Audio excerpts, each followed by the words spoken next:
Christmas Eve, 1971.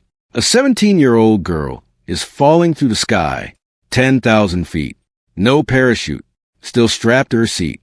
The Amazon rainforest rushing up below her. She hits the trees, goes silent. 11 days later, she walks out of the jungle, alive. The only survivor out of 92 people. Her mother is dead. The plane is gone, but she is breathing. This is not fiction. This is the true story of Julianne Koepke and what she did to survive those 11 days and what she did with her life after will shake you. Stay till the end. Julianne wasn't a normal city kid. Her parents were German scientists. They ran a research station deep in the Amazon rainforest, Panguana. So she grew up in two worlds: Lima, school, streets, normal life; jungle, boats, rivers, snakes, caimans, insects everywhere. Her father taught her 3 rules. Don't eat plants you don't recognize. Piranhas attack in still water. Avoid them in fast streams. If you're ever lost, find water and follow it downstream. Streams become rivers. Rivers lead to people. Just random survival tips. She never thought she'd actually need them. 72 hours later, those 3 rules will be the only thing keeping her alive. Lancer Flight 508 takes off from Lima, 86 passengers, 6 crew, Christmas mood, families, gifts and overhead bins. Julianne and her mother sit near the back. Window seat right side. For the first hour, everything is fine. Then the plane enters a storm. Not just clouds. A wall of black. The aircraft starts shaking. Harder, harder. Luggage rattles in the bins. People grip their armrests. Julianne has flown this route before. She's not panicking. Her mother is quiet, tense. Outside the window, nothing but lightning and violent rain. The pilots push deeper into the storm. They don't turn back. That decision will kill everyone on board, except one. A blinding white flash fills the cabin.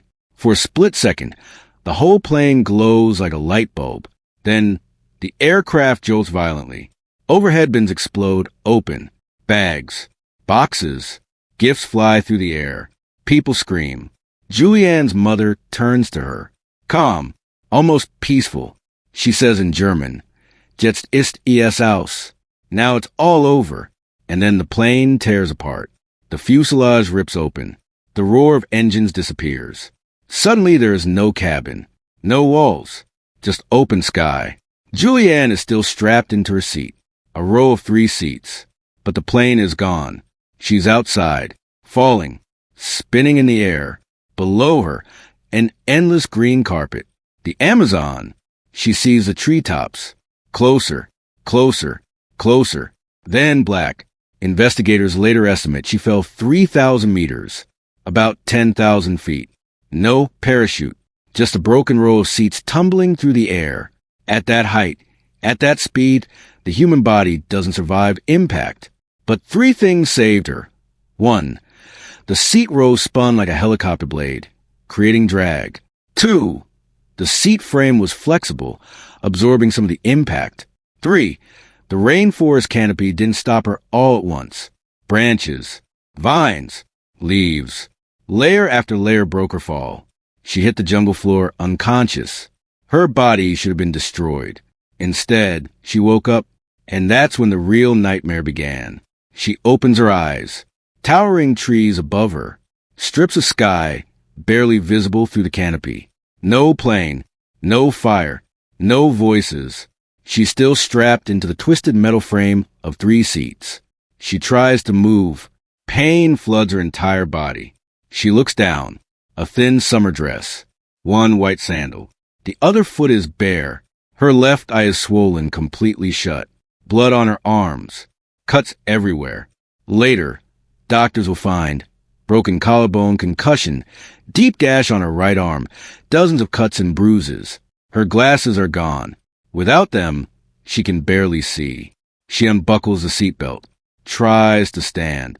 The world tilts. She collapses, waits, tries again. This time she stays up. She calls out, "Mama." The jungle swallows her voice. No answer. She shouts again. Silence. She begins searching the area around her. pieces of fuselage, luggage scattered in the mud, seat rows punched into ground. Then she sees them, 3 people, still strapped into their seats. The entire row has hit the earth head first, driven into the ground like a stake. Only their legs and feet are visible. One of them is a woman. Julianne sees her feet, the nail polish, the sandals. She knows those feet. She believes this is her mother. She can't bring herself to dig them out. She just stands there, numb. And in that moment, a terrible truth settles over her. If she stays here, she will die here. No one is coming. Not today. Maybe not ever. She has to move. She looks around. No backpack. No food, except a small bag of candies she found near wreckage. No shoes. No map. No compass.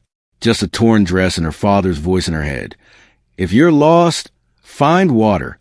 Follow it downstream. Water leads to rivers. Rivers lead to people. She stands still, listens.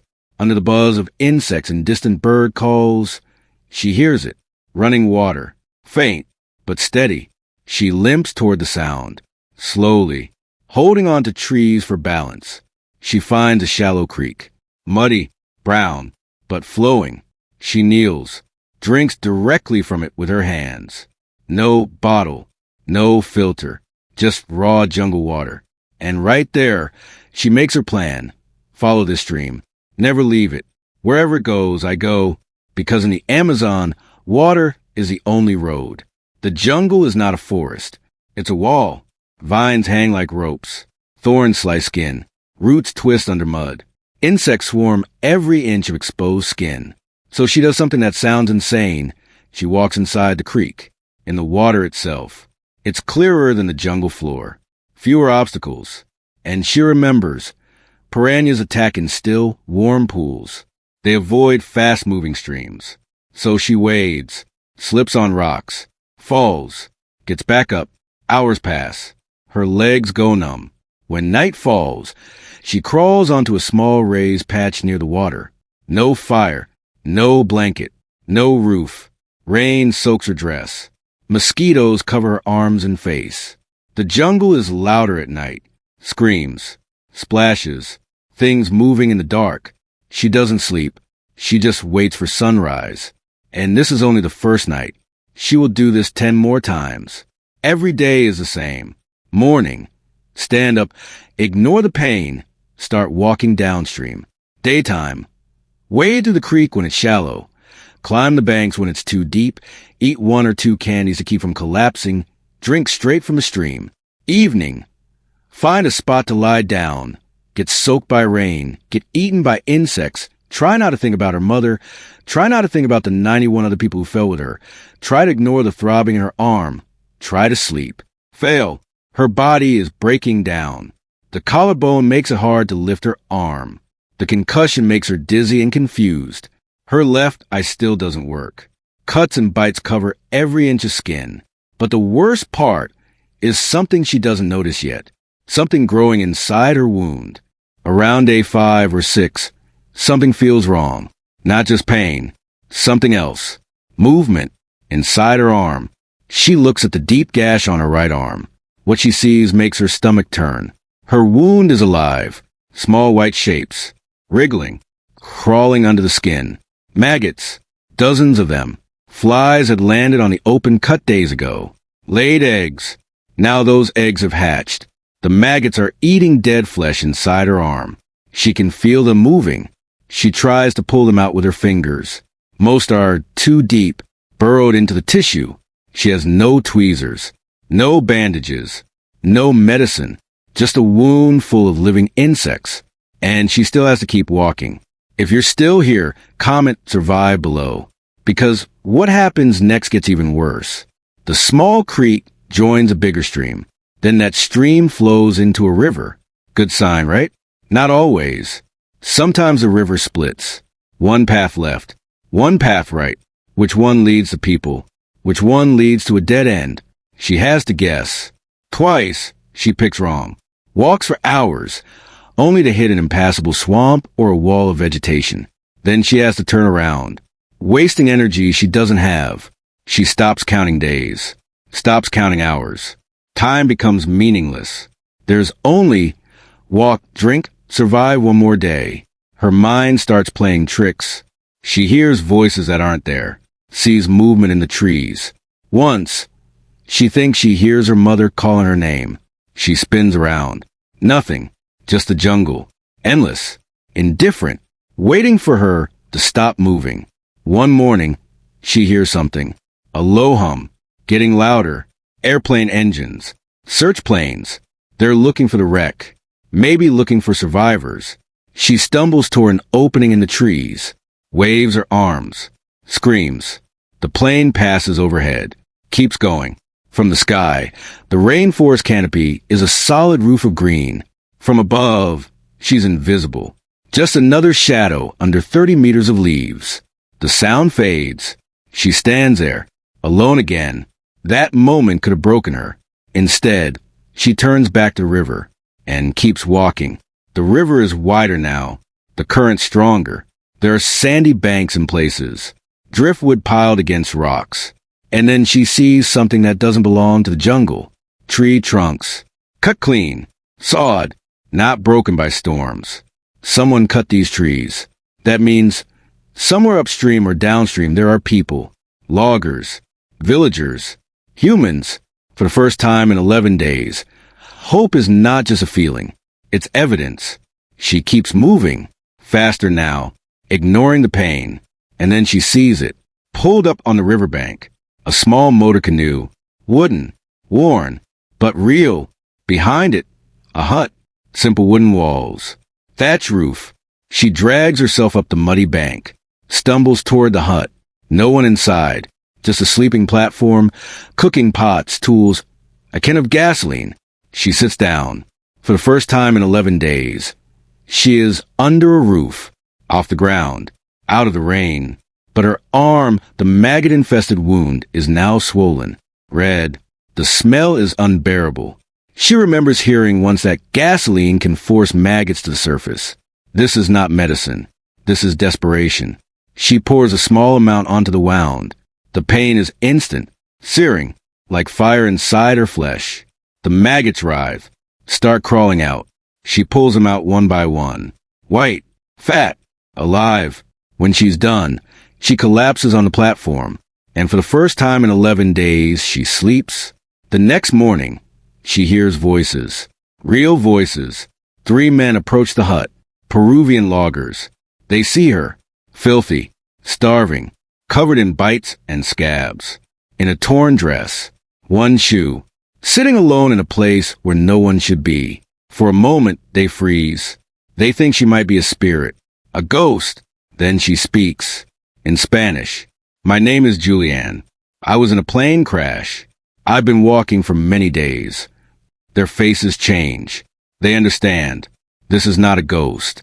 This is a girl who should be dead, but isn't. They give her food, water, treat her wounds as best they can. Then they do what she's been trying to do for 11 days.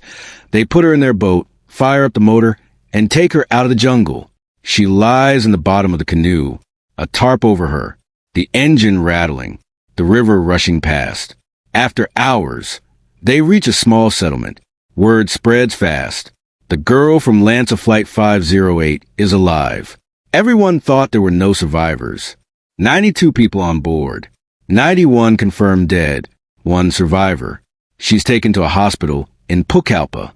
Doctors clean her wounds, remove the remaining maggots, treat infections, give her real food and clean water. Her father arrives. He thought his wife and daughter were both dead. Now he sees his daughter. Scarred, thin, broken, but breathing. The jungle took his wife, but let his daughter go. Surviving the crash was only half the story. The other half happened inside her mind.